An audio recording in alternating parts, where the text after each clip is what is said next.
சங்கீதம் 88:2. 88வது. என் விண்ணப்பம் உமது சமூகத்தில் வருவதாக, என் கூப்பிடுதலுக்கு உமது செவியை சாய்த்தருளும். என் விண்ணப்பம் உமது சமூகத்தில் வருவதாக. நான் இரவும் பகலும் உம்மை நோக்கி கூப்பிடுகிறேன், என் விண்ணப்பம் உமது சமூகத்தில் வருவதாக. நம்முடைய விண்ணப்பம் போய் ஆண்டோடைய சமூகத்தில் போய் சேரணும். ஆண்டோடைய சமூகத்தில் நம்முடைய விண்ணப்பம் போய் சேரும்போது தான் நம்முடைய விண்ணப்பத்துக்கு பதில் வரும். 88ஆம் சங்கீதம் 13ஆம் வசனம். நானோ கர்த்தாவே உம்மை நோக்கி கூப்பிடுகிறேன், காலையிலே என் விண்ணப்பம் உமக்கு முன்பாக வரும். காலையிலே என் விண்ணப்பம் உமக்கு முன்பாக வரும். அப்ப டெய்லி நம்முடைய விண்ணப்பம் காலையில எங்க போய் சேரணும்? அவருக்கு முன்பாக போய் சேரணும். அதனால தான் சொல்றான், என் விண்ணப்பம் உமது சமூகத்தில் வருவதாக சொல்லிட்டு சொல்றான், நான் உம்மை நோக்கி கூப்பிடுகிறேன், காலையிலே என் விண்ணப்பம் உமக்கு முன்பாக வரும். ஒவ்வொரு நாள் காலையிலையும் நம்முடைய விண்ணப்பம் யாருக்கு முன்னால போய் சேரணும்? தேவனுக்கு முன்பாக போய் சேர்ந்தா அவர் அதுல தமக்கு சித்தமானதெல்லாம் நெஞ்சிட்டே இருப்பாரு, ஓகே பண்ணிட்டே இருப்பார், அவர் கட்டளையிட்டுக்கிட்டே இருப்பார். இன்னைக்கு நம்ம காலையில என்ன விண்ணப்பம் கொண்டு போய் சேர்க்கிறோமோ, நம்ம விண்ணப்பம் ஏறெடுக்கிறோமோ, அது அவருடைய சமூகத்துக்கு முன்பாக வரும். ஒவ்வொரு மகனும் ஒவ்வொரு மகளும் ஒவ்வொரு தேவனுடைய பிள்ளைகளும் என்னென்ன விண்ணப்பம் பண்றாங்க, அவங்களுடைய விண்ணப்பம் எப்படிப்பட்டதா இருக்கு. நம்மில் ஒரு சிலர் விண்ணப்பம் பண்றதே இல்லை, அது பாட்டுக்கு எழும்பி அது பாட்டு போயிட்டே இருக்கும். யாக்கோபு 4ஆம் அதிகாரத்தில் சொல்லப்பட்டது போல ஒரு சிலர் விண்ணப்பம் பண்றதே கிடையாது. அது பாட்டுக்கு எந்திரிச்சோமா அது பாட்டுக்கு மிருகம் மாதிரி போய்கிட்டே இருக்கிறோம். விண்ணப்பம் பண்ணாமல் இருந்தா எப்படி? 2வது, நீங்கள் இச்சித்தும் உங்களுக்கு கிடைக்கவில்லை, நீங்கள் கொலை செய்தும் பொறாமையுள்ளவர்களாய் இருந்தும் அடையக்கூடாமற் போகிறீர்கள். நீங்கள் சண்டையும் யுத்தமும் பண்ணியும் நீங்கள் விண்ணப்பம் பண்ணாமல் இருக்கிறதுனாலே உங்களுக்கு சித்திக்கிறதில்லை. நீங்கள் விண்ணப்பம் பண்ணாமல் இருக்கிறதுனால உங்களுக்கு என்ன செய்யறதில்லை? அது சித்திக்கிறது இல்லை. ஆனா இங்க எஸ்ராயனாகிய ஏமான் சொல்றான், இது தாவீதின் சங்கீதம் அல்ல, எஸ்ராயனாகிய ஏமானின் சங்கீதம். ஏமான் அருமையான பாட்டு பாடுறவன், சங்கீதம் பாடுறவன். அவனுக்கு 14 பிள்ளைகள் இருந்துச்சு. 14 எப்படின்னா பாடகர்கள் தான். அவன் இப்போ சொல்றான், என் விண்ணப்பம் உமது சமூகத்தில் வருவதாக. அடுத்து சொல்றான், என் விண்ணப்பம் காலையிலே உமக்கு முன்பாக வரும், சேரும். அப்ப நம்முடைய விண்ணப்பங்கள் இந்த நாட்கள்ல நல்லா கரெக்டா இருந்துச்சுன்னு சொன்னா அங்க போயிடும். ஆண்டவருடைய பரலோகத்தின் கதவை நெஞ்சிடும், ஆண்டவருடைய வீட்டு கதவை தட்டும், காலையிலே விண்ணப்பங்கள் போய் சேரும். இன்னைக்கு நம்முடைய விண்ணப்பங்கள்லாம் போயிருக்கா? காலையிலே போயிருச்சா? 4 மணிக்கு போயிருச்சா? 7 மணிக்கு போயிருச்சா? இல்லை இங்க வந்த பிறகுதான் போச்சா? 10 மணி ஜெபத்தில் போச்சா? 8 மணி ஜெபத்தில் போச்சா? இல்லை இங்க இப்பதான் 10:30க்கு மேல போய்கிட்டு இருக்கா? யோசிச்சு பாருங்க. நம்முடைய விண்ணப்பங்கள் ஆண்டவருடைய சமூகத்துக்கு முன்பாக சேர்ந்துருச்சா? அதனாலதான் ஏசாயா விஷயத்துல எசேக்கியா விஷயத்துல கர்த்தர் சொல்றார், உன் விண்ணப்பத்தை கேட்டேன். விண்ணப்பங்கிறது ஒரு அப்ளிகேஷன், ஒரு ரிக்வெஸ்ட் பண்ற ஒரு தன்மை. ஜபத்துல அது ஒரு போர்ஷன். ஜபம்ங்கிறதுல அது ஒரு வித்தியாசமான ஒரு கெஞ்சுகிற ஒரு அனுபவம், வேண்டிக் கொள்ளுகிற ஒரு அனுபவம். ஜபங்களோடும் விண்ணப்பங்களோடும் ஸ்தோத்திரங்களோடும். வாசிங்க, அது எங்க இருக்கு? பிலிப்பியர், அது இல்லையா? நீங்கள் ஒன்றுக்கும் கவலைப்படாமல் எல்லாவற்றையும் குறித்து உங்கள் விண்ணப்பங்களை ஸ்தோத்திரத்தோடு கூடிய ஜெபத்தினாலும் வேண்டுதலினாலும் தேவனுக்கு தெரியப்படுத்துங்கள். விண்ணப்பங்களை பிலிப்பியர் 4:6. விண்ணப்பங்களை ஸ்தோத்திரத்தோடு கூடிய ஜெபம் வேண்டுதல் எல்லாவற்றோடு சேர்த்து தெரியப்படுத்துங்கள். அப்படி நம்முடைய விண்ணப்பத்தை கர்த்தர் கேட்கணும். அதனால தான் அவன் சொல்றான், என்னுடைய விண்ணப்பம் உமக்கு முன்பாக வருவதாக, உம்முடைய சமூகத்தில் வருவதாக. ஆண்டவருடைய சமூகத்தில் போய் நம்முடைய விண்ணப்பம் சேரும்போது அதுக்கு ஓகே பண்றாரு. ஒவ்வொரு நாளும் காலையில என்னுடைய விண்ணப்பம் உமக்கு முன்பாக வரும். அவனே சொல்றான், என்னுடைய விண்ணப்பம் எல்லாம் காலையில் ஒவ்வொரு நாளும் காலையில் உங்களுடைய சமூகத்தில் வரும் ஆண்டவர். அப்போ அதுக்கு அவருக்கு கிராண்ட் பண்றாரு. இன்னைக்கு என்னென்னலாம் கிளியர் ஆகணுமோ அதெல்லாம் கிளியர் பண்ணிடுவார். காலையில் எந்திரிச்ச உடனே நீங்க இன்னைக்கு உள்ள ப்ரோக்ராம, உங்க மனசுல இருக்கிற ப்ரோக்ராம் எல்லாம் கர்த்தருடைய பாதத்தில் என்ன செய்யணும்? வைக்கணும். இன்னைக்கு இவனை சந்திக்கணும், இன்னைக்கு இவரை சந்திக்கணும், இந்த இடத்துல நான் போகும்போது இந்த காரியம் வாய்க்கணும், இந்த மனுஷனை நான் சந்திக்கணும், இன்னைக்கு அவனுடைய இருதயத்தை மாற்றும், இன்னைக்கு அமைதியை தாரும், வேலை ஸ்தலங்கள்ல பிசினஸ்ல ஒரு வளர்ச்சி, அப்படி இனிமே ஆண்டோடைய சமூகத்தில் நம்மளோட விண்ணப்பத்தை அப்படியே என்ன செய்யணும்? முன்னால வைக்கணும். அப்படி வைக்கும் போது அந்தந்த நேரத்தில் அந்தந்த காரியம் என்ன செய்யும்? அருமையா வாய்க்கும். அதுல இருக்கிற பிசாசு போராட்டம், அதுல இருக்கிற மனுஷ போராட்டம், அதுல இருக்கிற பொறாமை, அதுல இருக்கிற எதிர்ப்பு, இதெல்லாம் ஒன்னொன்னா நம்முடைய விண்ணப்பம் போய் சேரும்போது நெஞ்சுக்கிட்டே இருக்கும், அடிபட்டுக்கிட்டே இருக்கும். அதுக்கு எதிர்ப்புகள் எல்லாம் கர்த்தருடைய ஆவியானவர் உடனே ஒரு தூதனை அனுப்புவார். அந்த விண்ணப்பம் வந்த உடனே அதுக்கு பரிகாரம். அந்த கூப்பிடுதலின் சத்தத்துக்கு ஏசாயால வாசிங்க, உன் கூப்பிடுதலின் சத்தத்தை கேட்ட உடனே உருக்கமாய் இறங்கி, 30ஆம் அதிகாரம் 19ஆம் வசனம். சீயோனை சேர்ந்த ஜனங்கள் எருசலேமில் வாசமாய் இருப்பார்கள். இனி நீ அழுது கொண்டீராய். உன் கூப்பிடுதலின் சத்தத்துக்கு அவர் உருக்கமாய் இறங்கி அதை கேட்டவுடனே உனக்கு மறு உத்தரவு அருளுவார். இதுதான் தேவனுடைய வேலை. உன் கூப்பிடுதலின் சத்தம், அந்த விண்ணப்பம் அங்க வந்து சேர்ந்துருச்சுன்னா அவர் உருக்கமாய் இறங்கி கேட்ட உடனே உனக்கு மறு உத்தரவு அருளுவார். கொஞ்ச நேரம் ஜெபம் பண்ணுவோம். நம்முடைய விண்ணப்பங்கள் எல்லாம் கர்த்தருடைய சமூகத்தில் வந்து சேரணும். நம்முடைய விண்ணப்பங்கள் ஆண்டவருடைய சமூகத்தில் போய் சேரணும். ஆண்டவருடைய சமூகத்தில் வரும். நம்முடைய விண்ணப்பங்கள் எல்லாம் இந்த நாட்களில் போய் சேர்ந்து அந்த விண்ணப்பத்தை கர்த்தர் கேட்டு, நம்ம என்னென்ன காரியங்களுக்கு, மாம்சீக காரியமோ, உலக காரியமோ, பிள்ளைகளுடைய காரியமோ, ஆன்மீக காரியமோ, விசுவாச காரியமோ, எதெல்லாம் நம்முடைய விண்ணப்பங்கள் ஏறெடுக்கிறோமோ, ஒரு மனுஷன் ஒரு செகண்ட் அழுதான், உடனே அவனுடைய கர்த்தர் கேட்கிறாரு, உன் விண்ணப்பத்தை கேட்டேன், உன் கண்ணீரை கண்டேன். ஒரு தேவனுக்கு ஒரு உலோகத்தில் கோடிக்கணக்கான ஜனங்கள் மத்தியில ஒரு தனிப்பட்ட மனுஷனுடைய விண்ணப்பத்தை கேட்க சக்தி இருக்குன்னா நிச்சயமா அவருடைய பிள்ளைகளாகி நம்முடைய விண்ணப்பத்தை அவர் என்ன செய்கிறார்? கேட்கிறார். இதுவரை நாம் பண்ணின ஏறெடுத்த எல்லா விண்ணப்பங்களும் கர்த்தருடைய சமூகத்தில் போய் சேர்ந்திருக்கு. அவைகளுக்கெல்லாம் கர்த்தர் பதில் கொடுக்கணும். நம்முடைய விண்ணப்பங்கள் ஒவ்வொரு நாளும் கர்த்தருடைய சமூகத்தில் போய் சேரணும். அப்படிப்பட்ட ஒரு விண்ணப்பத்தின் ஆவியை கர்த்தர் இந்த நாட்கள் நமக்கு தர முடியாது. ஜெபம் பண்ணுவோம். கர்த்தாவே, விண்ணப்பத்தின் ஆவி எங்கள் மேல் இறங்கட்டும். எங்கள் விண்ணப்பம் உம்முடைய சமூகத்தில் வந்து சேருவதாக. ஒவ்வொரு நாள் காலையிலும் கர்த்தாவே எங்களுடைய விண்ணப்பம் உங்களுக்கு முன்பாக வரும் ஆண்டவரே. ஓ, எங்களுடைய விண்ணப்பத்தை கேட்கிறவரே, மாம்சமான யாருடைய ஜெபத்தை கேட்கிறவரே, கூப்பிடுதலின் சத்தத்தை கேட்ட உடனே மறுவத்தூர் அருளுகிற தெய்வமே, இன்றைக்கு இந்த பகல் வேளையில நாங்கள் சபையாய் பண்ணுகிற விண்ணப்பங்கள் உம்முடைய சமூகத்தில் வந்து சேரட்டும். இயேசுவே, இரக்கமுள்ளவரே, தயவுள்ளவரே. ஆமென். நம்முடைய சபையில இன்னும் யார் மேலெல்லாம் விண்ணப்பங்களின் ஆவி ஊற்றப்படாமல் இருக்கிறதோ அவர்கள் எல்லாரையும் கர்த்தர் இந்த நாட்களில் உணர்வுள்ளாய் மாற்றி விண்ணப்பங்களின் ஆவியை அவர்கள் மேல் ஊற்றி அவர்களை ஜெப வீரர்களாய் கர்த்தர் உருவாக்க முடியாது. ஜெபம் பண்ணுவோம். ஆண்டவரே, விசுவாசிகள் குடும்பங்கள்ல, ஊழியர்களில யார் யார் மேலெல்லாம் விண்ணப்பங்களின் ஆவி ஊற்றப்படாமல் இருக்கிறதோ எல்லார் மேலும் விண்ணப்பங்களின் ஆவியை ஊற்றும். ஒரு புருஷன், மனைவி, பிள்ளைகள் எல்லாம்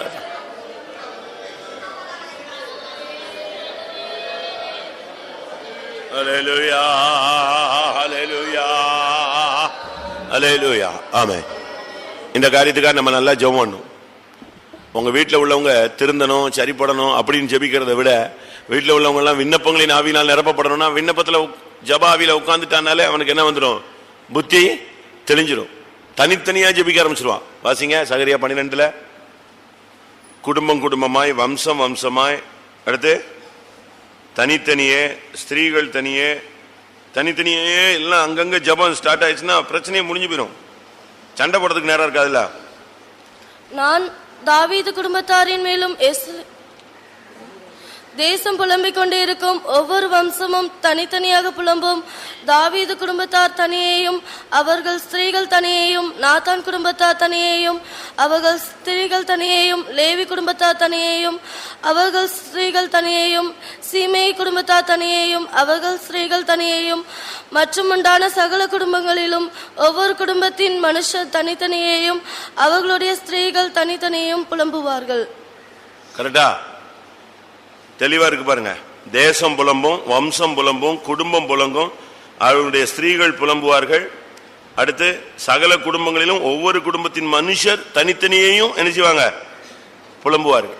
அப்ப தனி ஜபம் வந்துருச்சு, குடும்ப ஜபம் வந்துருச்சு, கோத்திர ஜபம் வந்துருச்சு, வம்ச ஜபம் வந்துருச்சு, தேசம் முழுவதும் ஜபிக்கிற ஒரு தன்மை.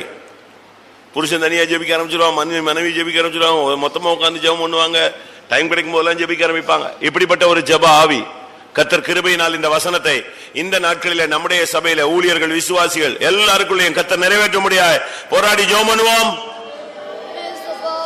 ஆண்டவரே, இந்த அனுபவம் வேணுமே கர்த்தாவே. தேசம் புலம்பட்டும், தேசம் ஜெபிக்கட்டும் கர்த்தாவே, வம்சம் ஜெபிக்கட்டும் கர்த்தாவே, ஸ்திரீகள் ஜெபிக்கட்டும் கர்த்தாவே, புருஷர்கள் ஜெபிக்கட்டும் கர்த்தாவே, குடும்பங்கள் ஜெபிக்கட்டும் கர்த்தாவே, தனித்தனியாய் மனுஷர்கள் ஜெபிக்கட்டும் கர்த்தாவே. ஒவ்வொரு ஊழியர்களும், ஒவ்வொரு கூட்டம் கூட்டமாய் ஊழியர்களும், தனித்தனியாய் ஊழியர்களும், ஆண்டவரே குடும்பம் குடும்பமாய் விசுவாசிகளும், தனித்தனியாய் விசுவாசிகள் போராடுகிற அந்த நாட்கள் வரட்டும் ஆண்டவரே. ஆண்டவரே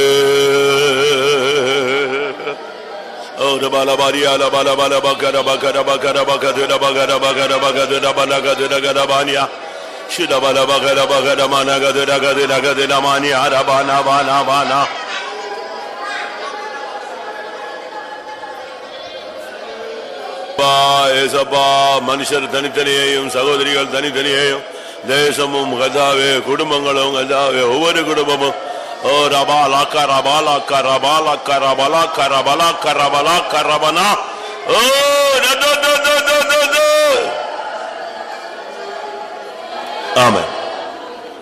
அதுல தாவீதின் குடும்பம் உண்டு, எருசலேமின் குடிகள் உண்டு, நாத்தான் குடும்பம் உண்டு, சீமேயி குடும்பம் உண்டு. நான் அதுக்கு தான் சொன்னேன், உங்க வீட்டில் உள்ளவங்க எல்லாம் திருந்தணும்னு ஜெபிக்கிறத விட ஜபாவிலாம் நிரப்பப்படும் சொன்னது காரணம் என்ன? சீமையை யாரு? சீமையை யாரு? தாவீத தூசிச்சவன். அவன் குடும்பத்தின் மேல இந்த ஆவி ஊத்தும் பொழுது அவனும் என்ன செய்ய ஆரம்பிச்சிட்டான்? ஜெபிக்க ஆரம்பிச்சிட்டான். நாத்தான் யாரு? தூங்கக்கூடாது, டக்குன்னு சொல்லணும். நாத்தான் யாரு?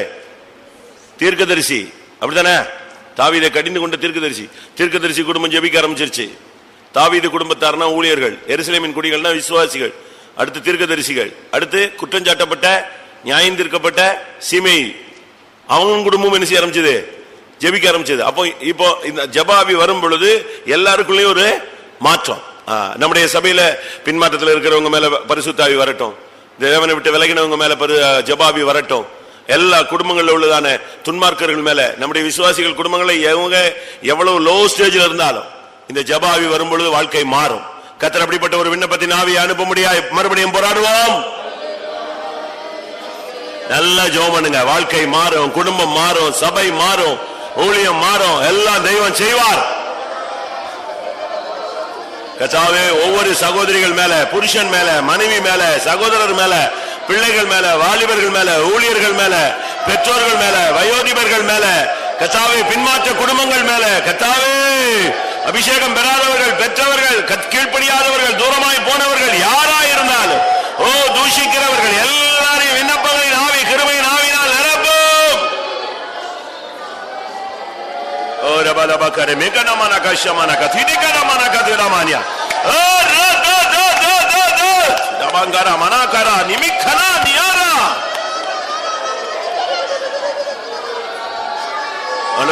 சீமையை குடும்பத்தின் மேல பல அணுவை விண்ணப்பங்களின் ஆவியை ஊற்றுகிறவர், சோர்ந்து விடாய்த்து பின்மாறி துன்மார்க்கமாய் துணிகரமாய் விழுந்து போய் தூஷித்து பல விதங்களில் நியாயம் இருக்கப்பட்ட குடும்பங்கள் யாரா இருந்தால் இயேசுவின் நாமத்தில் விண்ணப்பங்களின் ஆவி ஊற்றப்படட்டும்.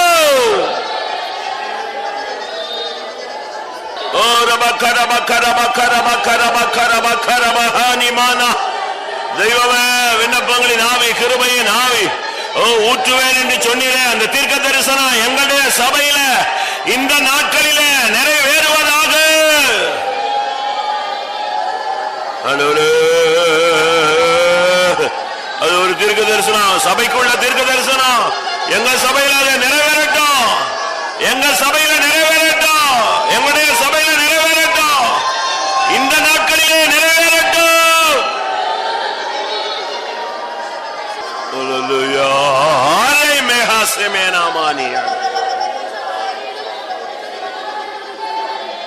Hallelujah. Lege mele megele begele bege.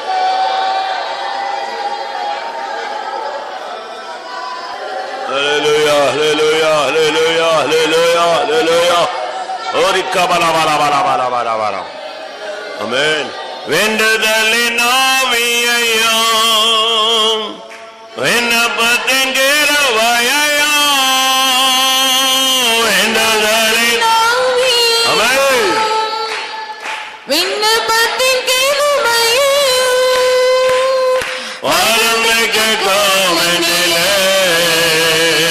ஊற்றிடும் பெண்மலையாய் அன்பினால் ஊற்றிடும் பெண்மலையாய் வேண்டுதலின் ஆவியையும் விண்ணப்பத்தின் கிருபையையும் வேண்டுதலின் ஆவியையும் விண்ணப்பத்தின் கிருபையையும் வாழ்க்கைக்கு கோவனிலே ஊற்றிடும் பெண்மலையாய் அன்பினால் ஊற்றிடும் பெண்மலையாய் வாழ்க்கைக்கு கோவனிலே ஊற்றிடும் பெண்மலையாய் அன்பினால் ஊற்றிடும்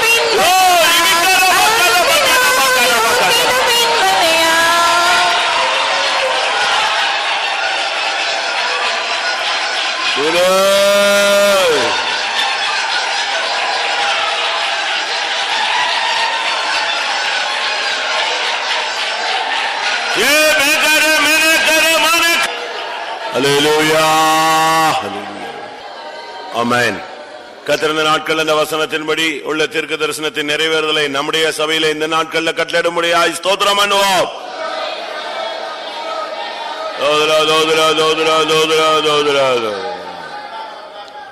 அதுபோல பேதுருவுக்குள்ள ஒரு மனம் திரும்புதலை கட்டளையிட்டு கத்தரவனை இழுத்துக் கொண்டார். ஆனா யூதாசுக்குள்ள மனம் திரும்புதல் வர முடியாதபடி அவனை பிசாசு இழுத்துக் கொண்டான்.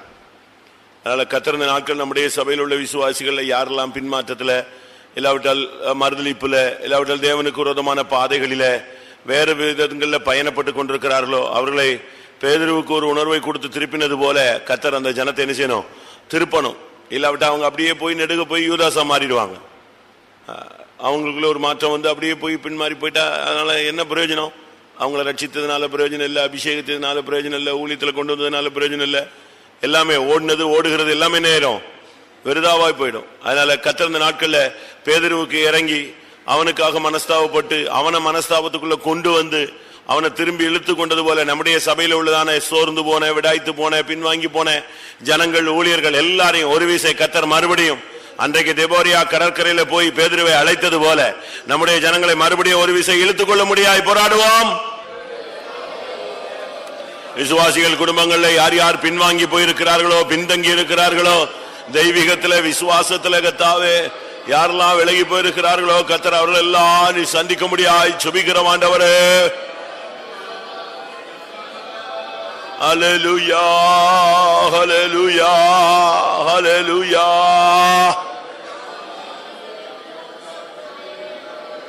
Oh, nabakada bala bala bakada bala bakatira tira tira tira bala katira karamania. ஆண்டவரே உடைய நாமத்தில் வருகிறோம், உடைய நாமத்தில் வருகிறோம், உடைய நாமத்தில் வருகிறோம், உடைய நாமத்தில் வருகிறோம். பின்தங்கி போய் கத்தாவே விலகி போய் நிக்கிற ஒருவரை விடக்கூடாது கத்தாவே. பேதுருவுக்கு ஒரு மனஸ்தாபத்தை கொடுத்தீரே கத்தாவே, பேதுருவுக்கு ஒரு மனம் திரும்பலை கொடுத்தீரே கத்தாவே. பேதுரு மனங்க சந்த அழுதானே கத்தாவே, அதுபோல எங்களுடைய ஜனங்கள் மனங்க சந்த அழுது உம்முடைய பக்கம் திரும்பணுமே. அவர்களை அப்படி விடக்கூடாது, தோல்வியில விடக்கூடாது, பலவீனத்துல விடக்கூடாது, விழுகையில விடக்கூடாது, பின்மாற்றத்துல விடக்கூடாது, உலகத்துல விடக்கூடாது, மாம்சத்துல விடக்கூடாது, ஓ பொல்லாத வல்லமைய கையில விடக்கூடாது. நீரவர்களை எடுத்துக்கொள்ளுக தாவே, நீரவர்களை எடுத்துக்கொள்ளுக தாவே, நீரவர்களை எடுத்துக்கொள்ளுக தாவே. யாரெல்லாம் சோர்ந்து விடாய்த்து சோர்ந்து இருக்கிறார்களோ கத்தர் அவர்களோடு இடைபடும் அப்பா. தெய்வம் அவர்களோடு இடைபடும் அப்பா, உணர்த்தும் அப்பா, இழுத்துக் கொள்ளும் அப்பா. கண்ணீரோடு உம்முடைய பாதத்துல வந்து விழத்தக்கதாய் அருள் செய்யும் அப்பா.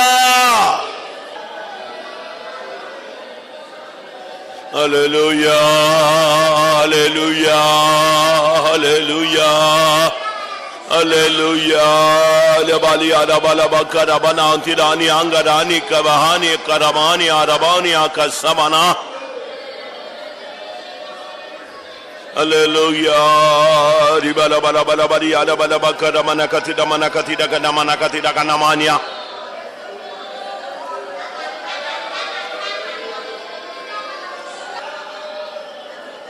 Adore yora bara bara bara bara managade ramania ramania. Hallelujah, hallelujah, hallelujah. Rebakara bakara bakatira bakatira karabadia. Adore adore adore adore. ஆமென். நான் அடிக்கடி சிந்திக்கிறது, ஒரே ஊழியம், ஒரே அழைப்பு, ஒரே இயேசு, அவர் கூடயே சுத்திட்டு இருந்து ஒருத்தனுக்கு இரக்கம் கிடைச்சது, ஒருத்தனுக்கு என்ன கிடைக்கல, இரக்கம் கிடைக்கல. நான் அடிக்கடி சிந்திக்கிறேன், அடிக்கடி உங்களுக்கு மத்தியில் கூட பேசியிருப்பேன். அந்த விஷயம் ரொம்ப யோசிக்கணும். ஒரே இயேசு கூடயே இருந்தவங்க தான், ரெண்டு பேருக்கும் ஒரே அழைப்பு தான், ரெண்டு பேருக்கும் ஒரே சீயோன், அப்படித்தான் வந்தாரு. ஆனா பாருங்க, ஒருத்தன் ரெண்டு பேருக்குள்ளேயும் பின்மாற்றங்கள் வந்தது உண்மை. ஆனா ஒருத்தனை மட்டும் இழுத்துக்கிட்டாரு, ஒருத்தனை அப்படி விட்டுட்டார். அது எவ்வளவு பெரிய கஷ்டம் தெரியுமா? ரோமர்ல வாசிக்கிறோம், விழுந்து போனவரிடத்துல கண்டிப்பு, உன்னிடத்துல தயவு. இது பெரிய ஒரு, இந்த கிருபையினுடைய அளவை நம்ம விளங்கிக் கொள்ளவே முடியாது, இரக்கத்தின் அளவை விளங்கிக் கொள்ளவே முடியாது. ரோமர் 11:22. ஆகியால் தேவனுடைய தயவையும் கண்டிப்பையும் பார், விழுந்தவர்களிடத்திலே கண்டிப்பையும் உன்னிடத்திலே தயவையும் காண்பித்தார். விழுந்தவரிடத்துல கண்டிப்பையும், கண்டிப்பு, உன்னிடத்துல தயவு. இது ஒரு பெரிய தேவனுடைய மனசை நம்ம விளங்கிக் கொள்ளவே முடியாது. அதனாலதான் நிக்கிற எவனும் விழுந்து போகாதபடி எச்சரிக்கையா இருக்க கடவன் இருக்கு. அதனால நீங்க இப்ப நான் பிரசங்கத்துக்கு சொல்லல, இப்ப ஜபம் நம்ம பிடிக்கணும். நம்முடைய புருஷனோ மனைவியோ நம்முடைய பிள்ளைகளோ நம்முடைய ஊழியர்களோ கண்டிக்கப்படக்கூடாது. தேவனுடைய கிருபையினால அவங்கள மறுபடியும் ஒரு விஷயம் என்ன செய்யணும், ஆண்டவர் கண்டிச்சாருன்னா போயிட்டான்.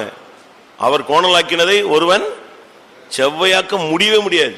அவர் கையை ஒருத்தனை கழுவிட்டார்னா, அது உன் புருஷனோ உன் மனைவியோ உன் பிள்ளையோ குட்டியோ ஊழியக்காரனோ யாரோ, அவர் கையை கழுவிட்டார்னா முடிஞ்சு போச்சு, முடிஞ்சு போன கேஸ் அது. அப்படி போகவே கூடாது. கர்த்தருடைய இரக்கங்கள் நமக்கு கிடைப்பதாக, அப்படிதான் சங்கீதத்தில் வசிக்கிறோம், உம்முடைய இரக்கங்கள் எங்களுக்கு நேரிடுவதாக. ஆசி, உம்முடைய இரக்கங்கள் எங்களுக்கு நேரிடுவதாக. இல்லையா? அப்படி ஒரு வசனம் இல்லையா? ஆனா எங்க இருக்குன்னு தெரியல. உம்முடைய இரக்கங்கள் எங்களுக்கு நேரிடுவதாக. சரி விடுங்க, தெரியலன்னா விட்டுருங்க, பிறகு பார்ப்போம். அதனால நமக்கு ஆண்டவருடைய இரக்கங்கள் கிடைக்கணும். பேதுருவை தேடி போனாருங்க, மறுதளிச்சு போயிட்டான். அவனை தேடினாரு, தேடி அவனுக்கு மீனையும் இதெல்லாம் பொறிச்சு வச்சுட்டு எங்க உட்கார்ந்துருக்காரு, கரையில உட்கார்ந்துருந்தாரு. அவருடைய இரக்கங்கள்னா அது அளவிட முடியாதது. கிடைச்சிருச்சா? இரக்கங்கள் நேரிடுவதாக, வாசிங்க பாப்போம். கிடைப்பதாக. நான் பிழைத்திருக்கும்படி உங்களுக்கு இரக்கங்கள் எனக்கு கிடைப்பதாக. 119:77. இன்னொரு இடத்துல நான் சொன்ன வார்த்தை இருக்கலாம். சரி, அதனால எனக்கு என்னன்னா, நம்முடைய குடும்பங்கள் எல்லாம் பாருங்க, இத்தனை வருஷம் சபையில இருந்து சத்தியத்தில இருந்து அபிஷேகம் பெற்று அப்படியே 1-2 அப்படியே டவுன் ஆகிட்டே போகுது. இப்படி விடக்கூடாது. வாலிபமோ வயதிபமோ பலவீனமோ சுகவீனமோ எல்லாரையும் கர்த்தர் பேதுருவை இழுத்த தெய்வம் நம்முடைய குடும்பம் முழுவதும் என்ன செய்யணும், இழுத்துக்கொள்ளணும். ஜெபிக்கலாமா? பின்வாங்கி விடாய்த்து சோர்ந்து அவன் சுத்தமா மீன் பிடிக்கவே போயிட்டாங்க, லைனை மாத்திட்டான். ஆனாலும் தேவன் அவனை என்ன செய்யல, விடல. அதுபோல தேவனை விட்டு எவ்வளவு தூரம் போயிருந்தாலும் அவருடைய கண்கள் அவர்களை தேடி பிடித்து மறுபடியும் பேதுருவை இழுத்தது போல இழுத்துக்கொள்ள முடியாது. ஒரு விஷயம், கர்த்தர் அவர்களை மேல இரக்கம் பாராட்ட முடியாது. கொஞ்ச நேரம் போராடி ஜெபம் பண்ணுவோம். ஆண்டவரே, உம்முடைய நாமத்தில் வருகிறோம் சுவாமி, உம்முடைய நாமத்தில் வருகிறோம். ஓ, பேதுருவுக்கு இரக்கம் காட்டின தேவன், தயவு காட்டின தெய்வம், எங்களுடைய விசுவாசிகள் ஊழியர்கள் குடும்பங்கள் எல்லாவற்றுக்கும் இரக்கம் காட்டும்படியாய் ஜெபிக்கிறோம். அவர்களை அப்படி விடக்கூடாது கர்த்தாவே, சோர்ந்து போய் விட்டு விடாதே ஆண்டவரே. ஐயா, நீர் அவர்களை விட்டு விடாதே ஆண்டவரே, நீர் இழுத்துக்கொள்ளும், உமக்கு பின்னே ஓடி வரட்டும் ஆண்டவரே. எங்களுடைய கர்த்தாவே சகோதரிகள் சகோதரர்கள் பிள்ளைகள் வாலிபர்கள் யாரும் கர்த்தாவே விட்டு போயிடக்கூடாது. கர்த்தாவே கண்டிப்பை காட்டாதையும் தயவை காட்டும். எங்களுடைய ஜனங்களுக்கு கிருபை கிடைக்கட்டும் ஐயா, இறக்கம் நேரிடட்டும் ஐயா, தயவு கிடைக்கட்டும் ஐயா.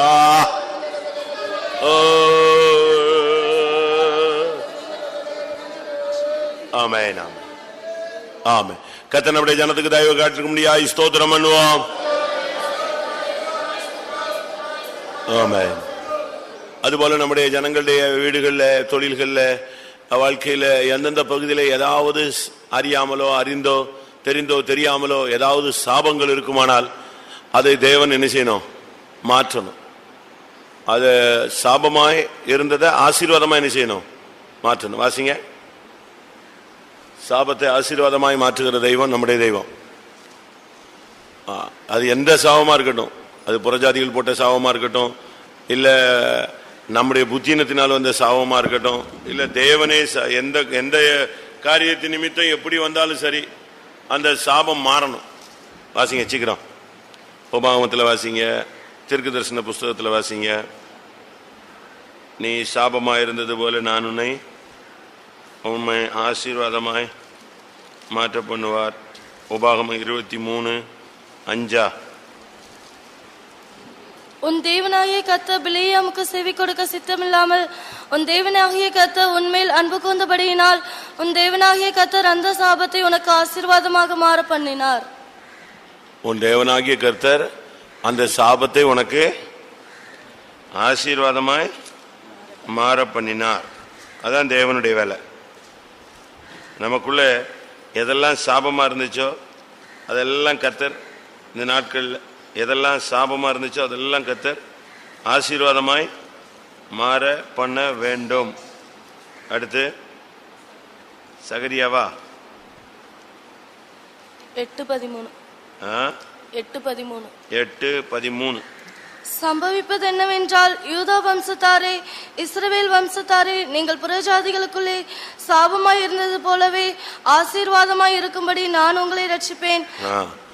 புறஜாதிகளுக்குள்ளே நீங்க சாபமாய் இருந்தீர்கள், இப்ப ஆசீர்வாதமா இருக்கும்படி நான் உங்களை ரட்சிப்பேன்னு சொல்றார். அப்ப இதுல இருந்து என்ன விளங்கி கொள்றேன்னா, சாபமா இருந்தவர்களை ஆசீர்வாதமாய் மாற்றக்கூடிய சக்தி தெய்வத்துக்கு உண்டு. அதனால நம்முடைய ஜனங்கள் மேல ஏதாவது சாபங்கள் இருக்குமானால் கர்த்தர் அதை மாற்றணும். இந்த வசனத்தின் அடிப்படையில மாற்றணும். வேற வசனங்கள் இருக்கா? வேற வசனங்கள் இருக்கா? ஞாபகம் இருக்கா? நியாயாதிபதிகள்ல அந்த தாய் சபித்தாள். அடுத்த அதே தாய் என்ன செய்றா? ஆசீர்வதித்தாள். 17:2. அவன் தன் தாயை நோக்கி, உன்னிடத்தில் இருந்த 1100 வெள்ளிக்காசு களவு போயிற்றே, அதை குறித்து என் காதுகள் கேட்க நீ சாபமிட்டாயே, அந்த பணம் இதோ என்னிடத்தில் இருக்கிறது, அதை எடுத்தவன் நான் தான் என்றான். அதற்கு அவன் தாய், என் மகனே, நீ கர்த்தரால் ஆசீர்வதிக்கப்படுவாய் என்றாள். பாத்தீங்களா? ஒரு செகண்ட்ல சாபம் எப்படி மாறிடுச்சு? யாரு சபிச்சாங்களோ அதே ஆள் என்ன செய்யுது? ஆசீர்வதிக்குது. அதனால நம்ம ஜெபம் பண்ணுவோம். நம்முடைய விசுவாசிகள் குடும்பங்கள்ல தொழில்ல ஒரு சிலருக்கு சாபம் இருக்கு. சில குடும்பங்கள்ல விவாகமாகாத ஒரு சாபம் இருக்கு. சில குடும்பங்கள்ல பிள்ளை இல்லாத ஒரு சாபம் இருக்கு. சில குடும்பங்கள்ல ஒன்று விவாகம், ரெண்டாவது பிள்ளை இல்லாதது, ரெண்டாவது தொழில். சில குடும்பங்கள்ல அந்த குடும்பங்கள்ல பாருங்க, எந்த பிள்ளைகளும் சேர்ந்து வாழாது. மொத்தவன் டைவர்ஸ், அடுத்தவன் டைவர்ஸ், அடுத்தவன் டைவர்ஸ், அப்படி வரிசையா போய்கிட்டே இருக்கும். அதாவது அந்த குடும்பங்கள் என்ன செய்யக்கூடாது? வாழ அனுமதிக்கப்படாது. இது ஒரு சாபம். சில குடும்பங்கள்ல பாருங்க, கண்டினியூ வியாதி, அந்த வியாதியிலேயே தான் அவங்க வாழ்க்கை என்ன செய்யும்? முடியும். இப்படி இருக்கு. சில குடும்பங்கள்ல பாத்தீங்கன்னா கேவலம், நிந்தை, அவமானம், கெட்ட பெயர், எப்ப பார்த்தாலும் இப்படிப்பட்ட சாபங்கள் உண்டு. ஈவன் ஊழியக்காரங்க மேல கூட இப்படிப்பட்ட சாபங்கள் உண்டு. ஏதோ புத்தியினத்துல எங்கேயோ ஊழியத்துல எதையாவது தலையை போட்டு இழுத்து அது எதா மாறிடும்? சாபமாய் மாறிடும். ஊழியக்காரங்கன்னு உடனே எக்ஸம்ஷன்லாம் கிடையாது. அது எங்கேயோ போய் நம்முடைய அறியாமையில் இந்த மிஞ்சின காரியங்கள்ல, மிஞ்சின கருமங்களில, பெரிய காரியங்கள்ல தலையிடும் போது நெஞ்சிரும், பட்டுன்னு மாட்டிடும்.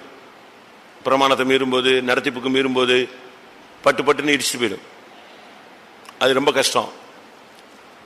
அது அப்படி இருந்தாலும் அதை கர்த்தர் என்ன செய்யணும்? கிருபையாய் மாற்றணும். அதனால புறஜாதிகளுக்குள்ள நாம் எப்படி சாபமா இருந்தோமோ அதே இடங்கள்ல கர்த்தர் நம்மை ஆசீர்வாதமாய், இன்னும் 2-3 வசனம் இருக்கு, உங்களுக்கு ஒருத்தருக்கும் தெரியல, இருக்கா? சாபத்தை ஆசீர்வாதமாய் மாற்றுகிற காரியங்கள். சரி, இல்லைன்னா விடுங்க, உங்க கண்டிப்பா தேட வேண்டாம். நம்ம ஜெபத்துல வைப்போம். எந்த குடும்பத்துல எந்த சாபமா இருந்தாலும் இயேசுவின் ரத்தத்தினால அதை என்ன செய்ய முடியும்? மாற்ற முடியும். அதான் இயேசுவின் ரத்தத்தில் உள்ள ஜீவன். அதனாலதான் அவர் சொல்றாரு, நான் விலைக்கிரயமாய் ஒன்னு என்ன செஞ்சேன்? கிரயத்துக்கு கொல்லப்பட்டீர்களே. அந்த இயேசுவின் ரத்தத்தை செலுத்தும் போது அந்த சாபத்தின் கிரயம் மாறி இயேசுவின் கிரயம் கூடியிருக்கு. அதனாலதான் இயேசு சிலுவையிலே நமக்காக சாபமாகினார்.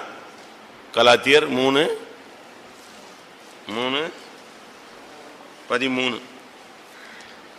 மரத்திலே தூக்கப்பட்ட எவனும் சபிக்கப்பட்டவன் என்று எழுதியிருக்கிறபடி கிறிஸ்து நமக்காக சாபமாகி நியாயப்பிரமாணத்தின் சாபத்திற்கு நம்மை நீங்களாக்கி மீட்டுக் கொண்டார். கிறிஸ்து நமக்காக சாபமாகி நியாயப்பிரமாணத்தின் சாபத்திலிருந்து மீட்டுட்டார். ஆனா இப்ப இருக்கிற சாபத்தை நம்ம என்ன செய்யணும்? மீட்கணும், மீட்கப்படணும். அதனால சரியா ஜெபம் பண்ணணும்.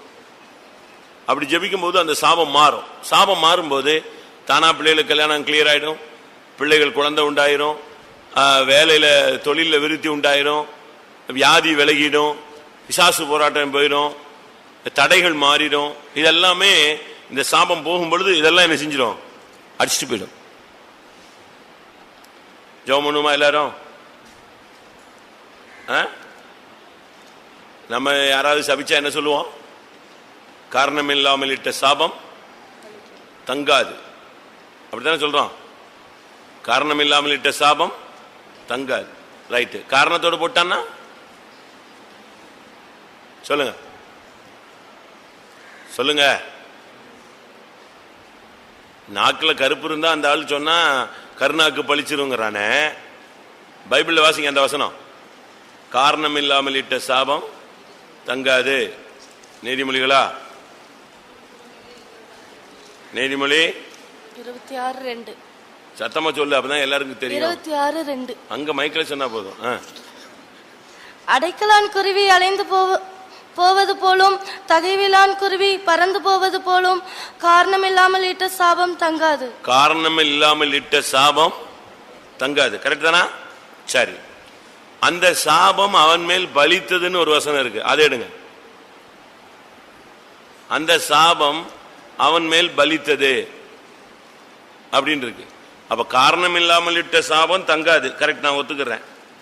ஆனா இந்த சாபம் பலித்தது அப்படின்னு இருக்கு, அது என்னது? அப்போ காரணத்தோடு போட்டா சாபம் என்ன செய்யும்? பலிக்கும். எங்க இருக்கு அந்த வசனம்? ராஜாக்கள்லையா ஒரு வசனம் இருக்கு. இந்த இவனுடைய காலத்தில் உள்ள இந்த சாபம் அவனுக்கு வந்து பலித்தது. சாபம் பலிச்சதுன்னு இருக்கு. இது ஒரு முக்கியமான பிரசங்கம். அது டைம் கிடைக்கும் போது ஆவியானவர் பேசுவார். யெரொபெயாமுடைய சாபம் பலித்தது எங்க இருக்கு? ஏதோ ஒரு அதிகாரம் கடைசி வசனம் நினைக்கிறேன். எங்க இருந்தாலும் எடுங்க. அப்படி இல்லையா? தெரியுமா இந்த வசனம்? இந்த சப்ஜெக்ட் நீங்க இந்த சாபம் சப்ஜெக்ட் நான் பிரசங்கத்தில் கொண்டு வரல இன்னும். நியாயாதிபதிகள் 9ஆம் அதிகாரம் 57ஆம் வசனம். நான் உங்களை ராஜாக்கள் ஏதோ திருப்பி விட்டேன். நியாயாதிபதிகள் 9:57. சீகி மனுஷர் செய்த எல்லா பொல்லாப்பையும் தேவன் அவர்கள் தலையின் மேல் திரும்பும்படி செய்தார். எருபாகாலின் குமாரன் யோதாமின் சாபம் அவர்களுக்கு பலித்தது. ஒருத்தன் போட்ட சாபம் நெஞ்சது பலித்தது. எருபாகாலின் மகன் யோதாம் போட்ட சாபம் பலிச்சிருச்சு. அவனுக்கு அது பயங்கர வேதனையா இருந்துச்சு. அவன் ஒரு சாபத்தை போட்டான். கெரிசிம் மலையின் உச்சியில் நின்று அவன் சாபத்தை போட்டான். சரி, அப்ப இந்த சாபம் பலித்ததுன்னு இருக்கு, காரணம் இல்லாமல் சாபம் தங்காதுன்னு இருக்கு. சாபத்தை கர்த்தர் எப்படி மாத்துறாரு? ஆசீர்வாதமாய் மாற்றுகிறார். கொஞ்ச நேரம் ஜெபம் பண்ணலாமா? சில இடங்கள்ல உள்ள சில ஊழியங்கள்ல உள்ள வியாதி, சில இடங்கள்ல ஊழியம் செய்யும்போது சில வியாதி பாதிக்கும், சில இடங்கள்ல ஊழியம் செய்யும் போது சில போராட்டம் சந்திக்கும், சில குடும்பங்கள்ல சில சூழ்நிலைகள்ல சில பாதிப்பு உண்டாகும். அதெல்லாம் ஒவ்வொரு விதமான மனவேதனைகளுடைய உச்சகமாக கூட என்ன செய்யலாம், இருக்கலாம். ஜெபம் பண்ணுமா? ஊழியத்தின் மேல, ஜீவியத்தின் மேல, பிள்ளைகள் மேல, குடும்பத்தின் மேல, தொழிலின் மேல எந்தெந்த இடங்கள்ல சாபம் இருக்குன்னு ஃபீல் பண்றீங்களோ அந்த சாபத்தெல்லாம் கர்த்தர் கிருபையாய் ஆசீர்வாதமாய் மாற்ற பண்ண முடியாக எல்லாரும் போராடி ஜெபம் பண்ணுவோம். ஆண்டவரே, சாபங்கள் பலிக்க கூடாதப்பா, சாபங்கள் தங்க கூடாது. ஆண்டவரே, என்னென்ன குடும்பங்கள் மேல சாபங்கள் இருக்கோ அந்த சாபங்கள் மாறி அந்த குடும்பங்கள் ஆசீர்வாதமாய் மாறட்டுமே, ஆசீர்வாதமாய் மாறட்டுமே. தெய்வானவரே, சாபங்களை ஆசீர்வாதமாய் மாற்றுகிறவர் அல்லவோ. எங்களுடைய சாபங்களுக்காக நீர் சாபமாகினீர் என்று எழுதியிருக்கிறது. தெய்வம் எங்களுடைய சாபங்களுக்காக சாபமாகி ஆண்டவரே மரத்தில் தூக்கப்பட்டீரப்பா. எந்தெந்த குடும்பத்தின் மேல, எந்தெந்த பிள்ளைகள் மேல, எந்தெந்த தொழிலின் மேல, யார் யாருடைய ஊழியத்தின் மேல கர்த்தாவே சரீரங்களிலே ஆண்டவரே சாபங்கள் இருக்கோ கர்த்தர் கிருபையாய் மாற்றும், கிருபையாய் மாற்றும், கிருபையாய் மாற்றும். நல்ல ஜெபம், நல்ல ஜெபம். நம்முடைய ஜெபத்துல இன்னைக்கு ஒரு குடும்பத்தில் இருக்கிற சாபமாவது மாறணும். ஒரு தேவனுடைய பிள்ளைகள் 1:1 யோபு ஜெபம் பண்ணா எத்தனை பேருக்கு விடுதலை கிடைச்சது சொல்லுங்க? யோபுக்கு விடுதலை கிடைச்சது 1. ரெண்டாவது யாருக்கெல்லாம் அங்க கர்த்தர் ஜெபத்தை கேட்டாரு? சிநேகிதர் எத்தனை பேரு சொல்லுங்க, டக்கு டக்குன்னு சொல்லுங்க. 4 பேர், 3 பேரு எக்ஸ்ட்ரா ஒருத்தன் வந்திருந்தான். பேரு ஒரு வாலிபன் எலிகுன்னு ஒருத்தன். என் வார்த்தைகளால் என்னன்னா இருதயம் துருத்திகள்லாம் கிழிஞ்சு போற மாதிரி ரெடியா இருக்குன்னா கர்த்தர் தான் மன்னிச்சாரு, இறக்கம் செஞ்சார். அதனால நம்ம இப்ப நீ போட்டுற முழங்கால் போட்டு நீ கத்துல உனக்கு இருக்கிற சாபமும் போயிடணும், பக்கத்துல இருக்கிற ஆளுடைய சாபமும் போயிடணும். விசுவாசிகள் குடும்பத்துல ஒரு குடும்பத்தினுடைய சாபம் போகணும். கர்த்தர் செய்ய முடியாது. ஜெபம் பண்ணுவோம். சாபங்களை ஆசீர்வாதமாய் மாற்றுகிற தெய்வத்தினுடைய பாதத்தில் நாங்கள் சபையாய் வருகிறோம். ஒவ்வொரு ஊழியர்கள் மேல இருக்கிற சாபங்கள் மாறட்டும், என்னுடைய ஊழியத்தின் மேல இருக்கிற சாபம் மாறட்டும், ஒவ்வொரு விசுவாசிகள் குடும்பத்தின் மேல இருக்கிற சாபங்கள் மாறட்டும், ஒவ்வொரு பிள்ளைகள் மேல இருக்கிற சாபங்கள் மாறட்டும்.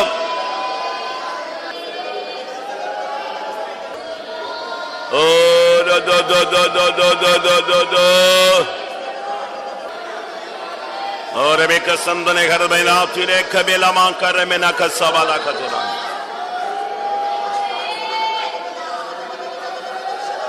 அன்றுவரே, எந்த குடும்பத்தில் எந்த சாபம் இருந்தாலும் இயேசுவின் நாமத்தில், இயேசுவின் இரத்தத்தினால் மாற்றும், அபிஷேகத்தினால் மாற்றும், கிருபையாய் மாற்று.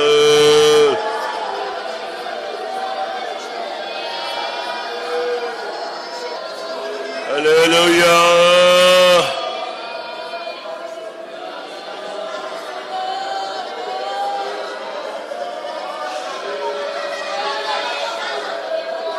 ஹல்லேலூயா.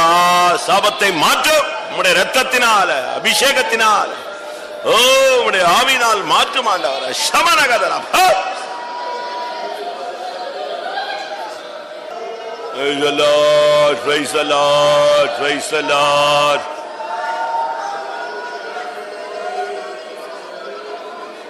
Hallelujah. ஓடட்டும் ஓடட்டும் ஓடட்டும் ஓடட்டும் ஓடட்டும் ஓடட்டும் ஓடட்டும் ஓடட்டும். ஷபானியா ராத்திராக்கா. ஹல்லேலூயா ஹல்லேலூயா ஹல்லேலூயா. ஆமா ஆமா, இந்த ஜபம்லாம் உடைக்காது. அது ஒரு முத்திரை மாதிரி. சாபம் வந்து என்னது? ஒரு முத்திரை மாதிரி அடிச்சு, அதாவது ஒருத்தனுடைய வேதனை இல்லாவிட்டா ஒரு பிசாசின் தாக்குதல். அந்த முத்திரையை யார் தான் உடைக்க முடியும்? முத்திரையை உடைக்க முடியாம யாரு அழுதா?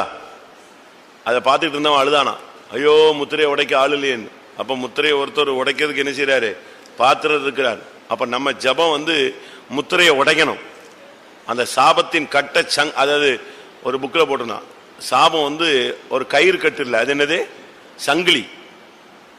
கயிறை வந்து அறுக்கிறது ரொம்ப ஈஸி, சங்கிலி அறுக்கிறது கொஞ்சம் கடினம். அதுபோல சாபத்தின் சங்கிலியை உடைக்கணும்.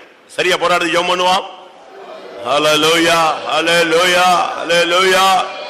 இயேசுவின் நாமத்தில் இயேசுவின் நாமத்தில் இயேசுவின் நாமத்தில். ஓ ரபகதிராக ரபகதிராபானியா.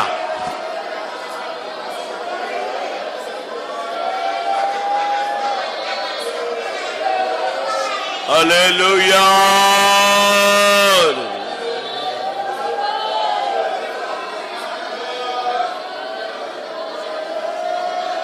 ஹல்லேலூயா ஹல்லேலூயா ஹல்லேலூயா. இயேசுவின் நாமத்தினால கர்த்தாவே நாங்கள் கைகளை ஏறெடுக்கிறோம். உம்முடைய நாமத்திலே சாபங்களை மாற்றும்.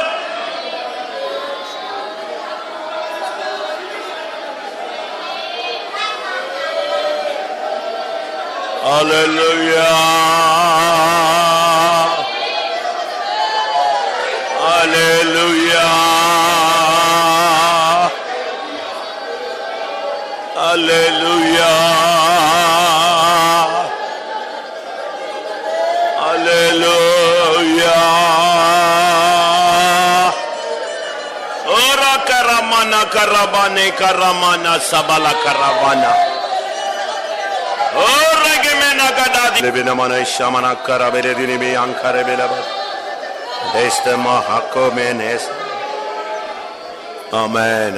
சாபத்தை கர்த்தர் கிருபையாய் மாற்ற முடியாய் ஸ்தோத்திரம் பண்ணுவோம்.